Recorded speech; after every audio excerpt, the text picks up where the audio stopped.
Welcome to the Clipper channel. In today's video, I'll show you how to update drivers on Windows 10 laptop or desktop computer. So at first, just go to your Start, right click on Start, then go to Device Manager. Then from Device Manager, everything is categorized. Just go to the category which you want to upgrade. For example, I want to upgrade my graphics driver. So for this, where I need to go is Display Adapters. In here, I'll find my graphics card. And to update this, what I need to do is just right click on it. Then just click on Update Drivers. Now the prompt will give me two options, which is search automatically for drivers, which will search my PC for the drivers and update it, or I can just manually locate it. I'm gonna go with the first option.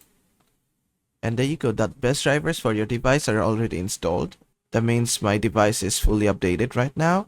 Now let's say I want to update my network adapters. I'll go to network adapters and right click on it and click on update driver. And I'll do the same for this.